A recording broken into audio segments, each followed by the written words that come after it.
ప్రభుత్వం ద్వారా ముఖ్యమంత్రి రేవంత్ రెడ్డి గారి నాయకత్వంలో కొండా సురేఖ గారి చొరవతోటి 20 కోట్ల రూపాయలు కేటాయించడం జరిగింది.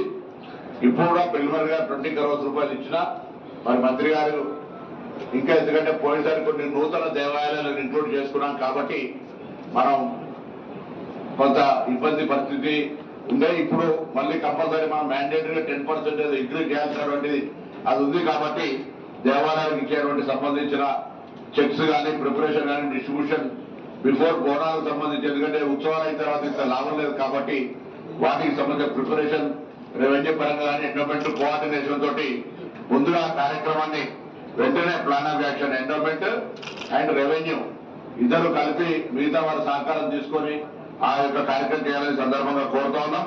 అదేవిధంగా నేను ఇక్కడికి వచ్చిన ప్రతి ఉద్యోగి ఇది ఒక అమ్మవారి ఆశీర్వచనం కొరకు దొరుకుతున్నటువంటి అవకాశంగా భావించి బోనాల్లో సేవ చేసేటువంటి అవకాశం బాధ్యత అనుకోకుండా ఇది డ్యూటీ అనేటువంటి మైండ్ కాకుండా ఒకటి సేవ చేస్తున్నాం అనేటువంటి ఒక ఫీలింగ్ గా సర్వీస్ చేసినట్టయితే తప్పకుండా. మరిన్ని ట్రెండింగ్ వీడియోల కోసం న్యూస్ 18 తెలుగు యూట్యూబ్ ఛానల్ ను సబ్స్క్రైబ్ చేసుకోండి.